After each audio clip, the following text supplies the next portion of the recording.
There are certain lines you just don't cross, and threatening a man's family legacy is one of them. For 3 generations, my family had worked the soil of Blackwood Creek Farm. It wasn't a sprawling agricultural empire. It was 40 acres of rolling hills, a century-old barn whose timbers sagged with stories, and a farmhouse where my grandfather was born. It was everything to me. To Richard Sterling, the newly elected president of the Crestwood Estates Homeowners Association, it was an eyesore. His pristine, beige-colored gated community had sprung up next to us 5 years ago, a monument to sterile conformity. From the moment he took power, he made my farm his personal crusade. It started with a letter printed on thick, offensively expensive cardstock. It cited a violation, a section of our split-rail fence. The one my great-grandfather had put in was apparently 3 inches over a newly surveyed property line, a line they had commissioned without so much as a word to me. The letter demanded its immediate removal, along with a fine of $500. I thought it was a joke. It wasn't. That was just the beginning of a quiet, suffocating war waged by a man who wielded a binder of bylaws like a scepter. What Mr. Sterling, in his tailored suit and smug satisfaction, didn't know was that while my hands were calloused from farm work, my mind was sharp. He thought he was dealing with a simple farmer he could bully into submission. He couldn't have been more wrong. He wasn't just threatening my land. He was about to give me the business education of a lifetime, and the tuition was going to be his entire world. Have you ever been pushed so far that you discovered a version of yourself you never knew existed? This is the story of how I went from defending my farm to owning the very kingdom of the man who tried to take it from me. It's a story about how the most satisfying revenge isn't loud and explosive, but quiet, strategic, and served one property deed at a time. I tried reason first. It's always my preferred path. I believe that any logical person, presented with the facts, would see the absurdity of the situation. I scheduled a time to speak at the next HOA board meeting, clutching a folder containing the original deed from 1922 and aerial photographs from every decade since, all showing that fence line hadn't moved an inch. I walked into the Crestwood Estates Community Center, a place that felt more like a sterile clinic than a neighborhood hub. The air was chilled to an uncomfortable degree, and the silence was broken only by the hum of the overhead lights. Richard Sterling sat at the head of a long, polished table, flanked by 2 women and another man who all wore the same expression of bored superiority. They looked at my work clothes, my slightly dusty boots, and I could see their judgment solidifying before I'd even opened my mouth. I laid out my case calmly and respectfully. I explained the history of the farm, the placement of the fence, and offered to work with a neutral, third-party surveyor to verify the lines at my own expense. I spoke of neighborliness, of mutual respect. I was met with blank stares. When I finished, Sterling didn't even look at my documents. He steepled his fingers, leaned back in a chair, and gave me a condescending smile. "Mr. Blackwood," he began, his voice smooth and syrupy, "while your family's history is charming, it is irrelevant. The community of Crestwood Estates operates under a meticulously crafted set of covenants, conditions, and restrictions. The most recent, and therefore legally binding, survey is the one we commissioned. Your fence is in violation. The rules are the rules." One of the women chimed in, "We have to think of the aesthetic harmony of the community." Richard is right. That rustic look just doesn't align with the Crestwood brand. The Crestwood brand, she said it with the reverence of a disciple. I felt a surge of hot frustration. It's a fence that's been there for 100 years. It predates your entire brand by a century. Sterling's smile tightened. An unfortunate historical oversight, then, one we are now correcting. The board has already discussed this. Your appeal is denied. You have 30 days to remove the fence and pay the fine, or we will escalate the matter. Next item on the agenda. I stood there for a moment, stunned by the sheer, unyielding arrogance. They dismissed a century of history as an unfortunate oversight. I had offered compromise and been met with a stone wall of bureaucracy. As I walked out, the chilly air of the room followed me, but it was nothing compared to the ice forming in my own veins. The path of reason was a dead end. They had left me no other choice. They wanted to play by the rules? Fine. I just had to find a different rule book. The escalation came faster than I expected. 2 weeks later, another certified letter arrived. This one was thicker. The fine for the fence had now doubled due to non-compliance, but there was more. Sterling and his board had clearly spent their free time poring over their bylaws, searching for ammunition. They had found it. The letter now cited my barn, my beautiful, weathered, historic barn, as an unapproved auxiliary structure. They claimed its state of rustic disrepair, as they so poetically put it, was a visual nuisance that negatively impacted the property values of Crestwood Estates. They were levying a new fine of $5,000 and demanding I either repaint the entire structure to match their approved palette of beige and taupe or tear it down. Tearing down my great-grandfather's barn. The absurdity of it was breathtaking. This was no longer about a fence line. This was a declaration of war. They weren't trying to enforce rules. They were trying to erase me. I felt a suffocating sense of being cornered, of a machine with gears of paper and spite slowly grinding me down. That evening, as I stared at the letter, the phone rang. It was a number I didn't recognize from a law firm in the city. A man with a kind, gravelly voice introduced himself as Mr. Davies, the executor for the estate of my great-uncle, Alistair Blackwood. My dad's uncle. I'd only met him a few times as a kid. He was the family eccentric, a black sheep who had left farming behind for the world of business and investing. He'd passed away peacefully a week prior. I offered my condolences, and then Mr. Davies said the words that tilted my world on its axis. Ethan, Alistair was a very private but very successful man. He had no children of his own. He's named you as the sole beneficiary of his entire estate. I expected a small sum, maybe enough to help with the property taxes. What Davies described next was anything but small. It was a portfolio of stocks, bonds, and real estate holdings that was, to put it mildly, substantial. But it wasn't just the money that was the aha moment. Davies explained that Alistair had a particular genius for corporate structuring and shell companies, for understanding how power and ownership truly work beneath the surface. He'd left behind meticulous notes. As Davies spoke, a strange calm washed over me. The letters from the HOA lay on my table, symbols of threat. But now I saw them differently. They were a problem, yes, but a problem that could be solved. Sterling saw me as a farmer, a man of soil and seasons. He had no idea I had just inherited the mind and the means of a corporate raider. The ice in my veins began to burn with a cold, clear purpose. The game had just changed. Sterling was playing checkers with his HOA bylaws. I was about to start playing chess with the entire board. The next day, I drove into the city to meet Mr. Davies in person. His office was on the 40th floor of a downtown skyscraper, a world away from the scent of hay and earth I was used to. Davies was older, with a sharp mind and a reassuring presence. He had been Alistair's lawyer and confidant for over 3 decades. He spread my uncle's portfolio across a massive mahogany desk, but my interest wasn't in the stock tickers or bond yields. It was in a set of bound journals filled with Alistair's handwriting. Your uncle believed that every problem, business or personal, was a question of leverage, Davies explained, tapping one of the journals. He said you just had to find a fulcrum. As I talked him through my situation with the HOA, a flicker of interest sparked in Davies' eyes. An HOA, he mused. Fascinating little fiefdoms. Let's have a look at their corporate structure. He had his paralegal pull the public records for Crestwood Estates. What came back was exactly what I needed to see. The community wasn't just a collection of neighbors. It was a non-profit corporation. Every homeowner was a shareholder, and their voting power was tied directly to their property deed. The board, led by Sterling, wielded power only because they were elected by a majority of those votes. A thought, cold and clear as a winter morning, began to form in my mind. I looked at Davies. So, if someone were to own a majority of the properties, Davies finished my sentence with a slow, knowing smile. They would control a majority of the votes.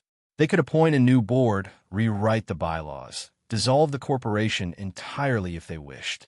They would, for all intents and purposes, be the HOA. The plan crystallized in that moment, simple in its audacity. I wouldn't fight Sterling on his terms, in his little community center meetings. I would fight him on a battlefield he didn't even know existed, the real estate market. I would use my inheritance to buy his kingdom out from under him. We spent the next 2 days creating a new corporate entity. I wanted a name that was both anonymous and deeply symbolic. We settled on Terra Firma Holdings, LLC, solid ground. It was perfect. With Davies' expertise, we structured it to be completely opaque, shielding my name from any public record. To the outside world, Terra Firma Holdings would just be another faceless investment company. I would be a ghost in the machine. I wasn't just defending my farm anymore. This was about dismantling a system of petty tyranny. Sterling thought he was fighting a farmer over a fence. In reality, he was about to go head-to-head with an invisible corporation with very deep pockets and a singular, unyielding objective: total acquisition. While I was quietly transforming into a corporate strategist, Richard Sterling was doubling down on his role as suburban despot. His overconfidence was a thing to behold. Believing he had me on the ropes, he grew more brazen, more performative in his authority. He probably imagined me losing sleep, scrambling to find the money for his absurd fines, wrestling with the impossible choice of defacing or demolishing my family's legacy. The thought must have filled him with a deep, satisfying sense of power. He started a campaign, in a sense. He sent out a special edition of the Crestwood Estates newsletter, a glossy pamphlet filled with pictures of perfectly manicured lawns. The headline read, "Protecting Our Property Values, a Commitment to Excellence." The lead article, penned by Sterling himself, was a thinly veiled attack on my farm. It spoke of the challenges of neighboring non-compliant properties and the board's tireless efforts to maintain aesthetic integrity. He was painting me as the villain, the barbarian at his pristine gates. He hosted a community barbecue on the HOA's central green space. From the edge of my property, I could hear the faint sound of smooth jazz and polite laughter. I watched through a pair of binoculars from my barn loft as Sterling, holding a spatula like a scepter, glad-handed residents. He was charismatic. I had to give him that. He exuded an aura of confident control, reassuring everyone that their investment was safe under his watchful eye. One of my few friendly neighbors in the development, a quiet man named David who privately thought the HOA was a joke, told me later that Sterling had spent most of the evening bragging. He'd spoken about the difficult but necessary actions the board was taking to resolve the situation with the adjacent farm. He framed it as a victory for the community, a triumph of order over chaos. His arrogance was my greatest asset. He was so focused on the public performance of power, so convinced of his own narrative, that he was completely blind to the real threat. He saw the battlefield as the HOA boardroom and the court of public opinion within his 55-home bubble. He never once thought to look at the for sale signs. He couldn't conceive of a world where the farmer he was trying to crush could muster the resources to fight back on an economic front. His entire strategy was based on the assumption that I was poor, isolated, and powerless. Every smug speech he gave, every self-congratulatory newsletter he published, only strengthened my resolve. He was building his own funeral pyre, and I was quietly gathering the wood. The first for sale sign went up on a corner lot in Crestwood Estates about a month after I formed Terra Firma Holdings. A family was being relocated for a job. They needed to sell quickly. This was the perfect test case. Through Mr. Davies, Terra Firma Holdings made an offer. We went in 10% above their asking price, all cash, with a promise to close in 7 days. For a family on a tight deadline, it was an offer they couldn't refuse. They accepted without a counter. The entire transaction was handled digitally and through Davies' firm. It was clean, swift, and utterly anonymous. The sellers were ecstatic. The real estate agent was baffled but happy with the easy commission. And Richard Sterling? He was none the wiser. The property records were updated to show the new owner as Terra Firma Holdings, LLC. I imagine if he even noticed, he probably felt a flicker of approval, thinking some serious investment firm was seeing the value in his well-managed community. 1 down, 27 to go to get a controlling majority. The next opportunity came 2 weeks later. This time, It was a couple who were fed up with the HOA's constant nitpicking. They'd been fined for having a basketball hoop that was left out overnight. For them, it was the last straw. When their house went on the market, terra firma was there again with another unbeatable cash offer. It took in a heartbeat. The pattern was established. My strategy relied on two key factors Sterling had inadvertently created. First, his tyrannical rule was making some residents miserable and eager to leave. He was my unwitting recruitment agent. Second, his obsession with property values meant he saw rising sale prices as a validation of his leadership, not a sign of a hostile takeover. He was so blinded by his own metrics of success that he couldn't see the danger they represented. I settled into a rhythm. Each morning, I do my work on the farm, feeding the animals, mending fences, the very fence that started it all. Then, in the afternoon, I go into my home office, open my laptop, and become the silent, unseen director of Terra Firma Holdings. I tracked listings, analyzed prices, and authorized offers. I was a farmer in the morning and a corporate raider in the afternoon. It was a strange duality, but it felt right. I was using the fruits of a modern, complex world to protect a simple, timeless one. Each deed that was transferred into my company's name felt like reclaiming a piece of stolen ground. It was a quiet, methodical dismantling of Sterling's authority, and he didn't even hear the hammer blows. Momentum is a powerful force. Once the first few houses sold so quickly and for such high prices, a buzz started in Crestwood Estates. People who had been on the fence about moving, retirees looking to downsize, young families needing more space, suddenly saw a golden opportunity. A mysterious company was paying top dollar, no questions asked. The for sale signs began to multiply. Sterling, in his magnificent ignorance, interpreted this as a resounding success. He saw it as a healthy, dynamic market, a testament to the desirability of the community he meticulously curated. At one board meeting, according to my neighbor David, Sterling even presented a chart showing the rising average sale price as proof that his strong leadership was paying dividends for everyone. The irony was so thick, I could have spread it on toast. David called me after that meeting, a nervous tremor in his voice. "Ethan, this company, Terra Firma, they're buying everything. Some people are getting spooked. There are rumors it's some foreign conglomerate." Sterling just keeps smiling, saying it's a vote of confidence in his management. Just let him keep thinking that. I told him. His ego is the best cover I could ask for. There was one close call. A particularly sharp real estate agent, who had handled 3 of the sales to Terra Firma, got curious. She started asking Davies's office pointed questions about the company's principles.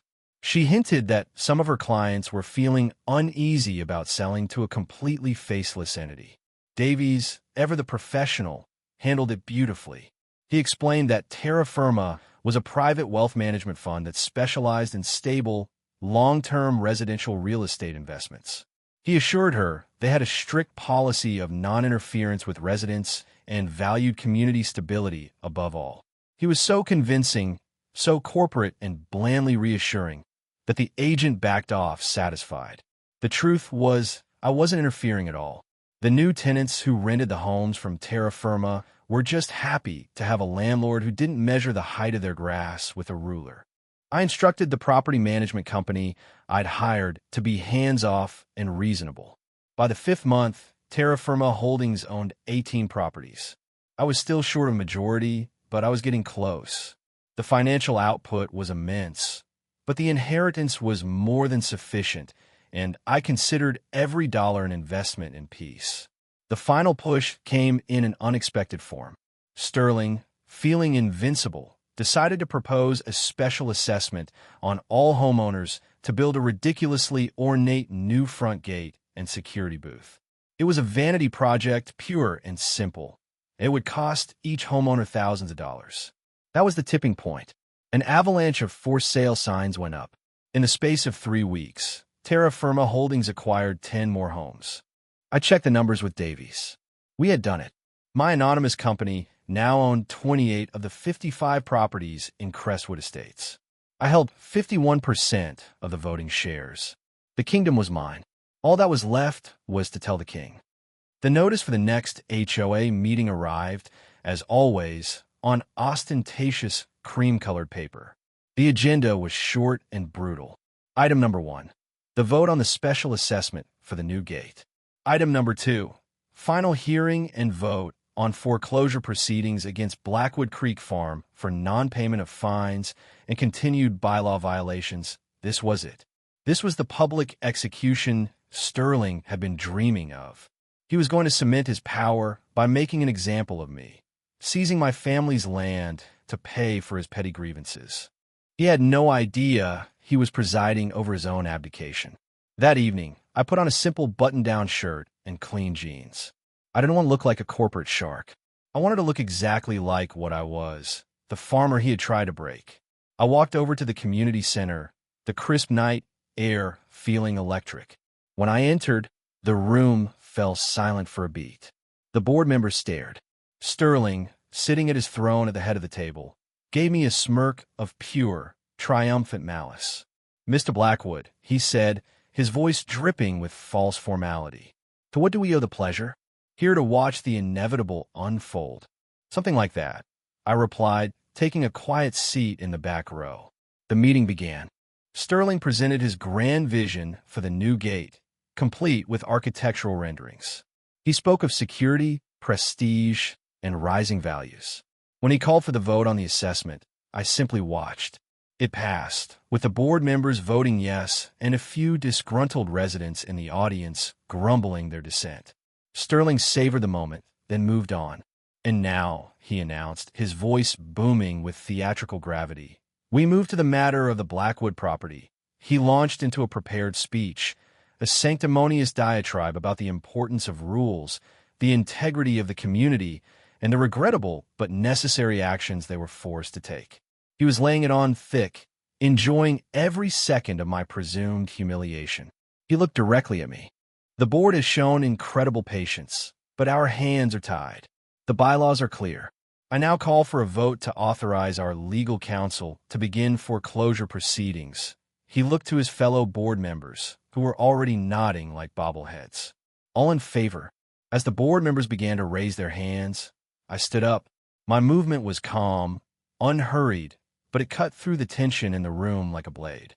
"Before you cast that vote," I said, my voice steady and clear, "there's a procedural matter that needs to be addressed." Sterling's face clouded over with annoyance. "This is not the time for interruptions, Mr. Blackwood. You had your chance to speak months ago. This isn't an appeal," I said, taking a step forward.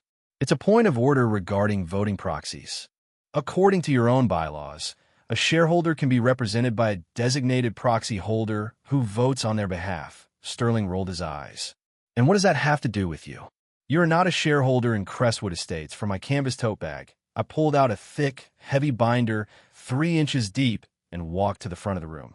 I placed down the polished table with a solid, definitive thud that echoed in the silent room. "You're right," I said, looking him directly in the eye. "I'm not a shareholder. But Terra Firma Holdings, LLC is..." A flicker of confusion crossed Sterling's face. He recognized the name. "Yes, the investment firm," he said. "They've been buying up properties. A very positive sign for our..."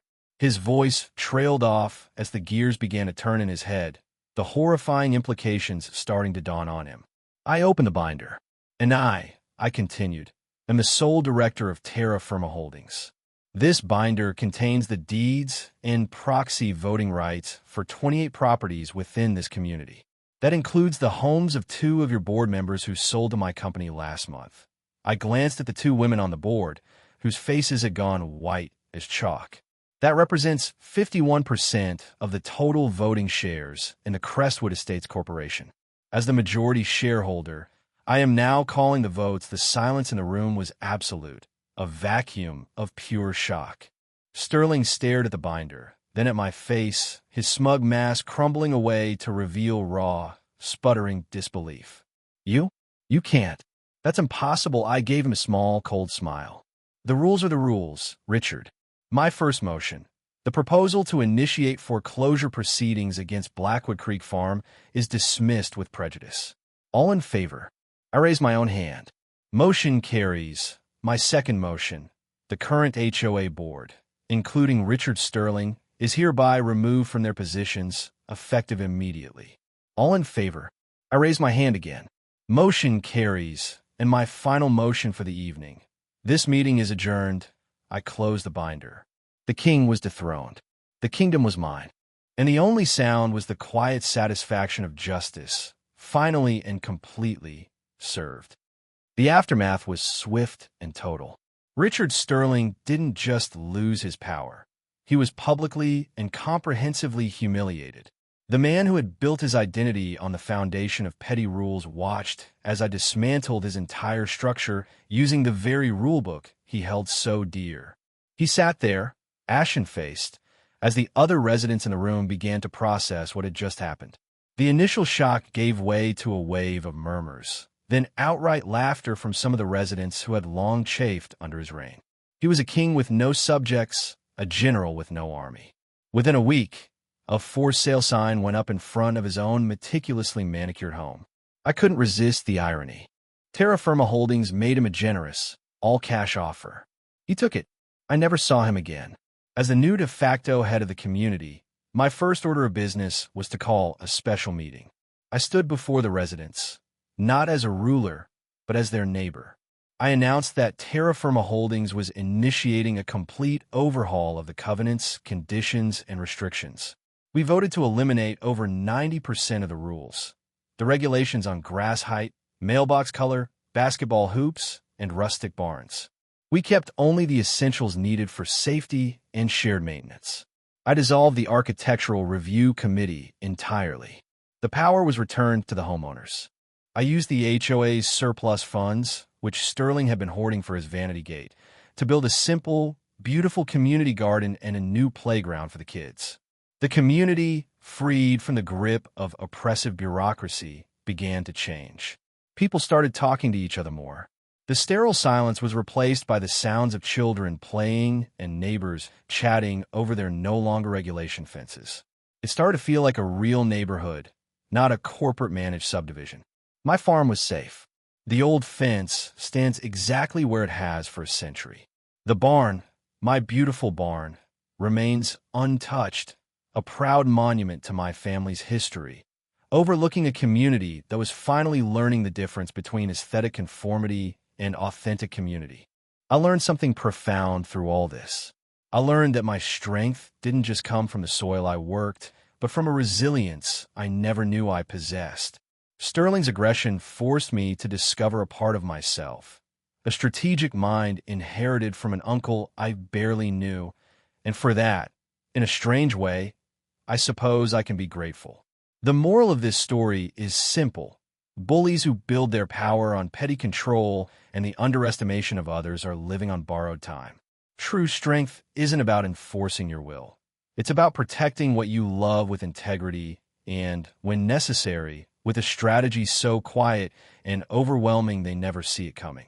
What do you think is the most effective way to stand up to a bully? Let me know your thoughts.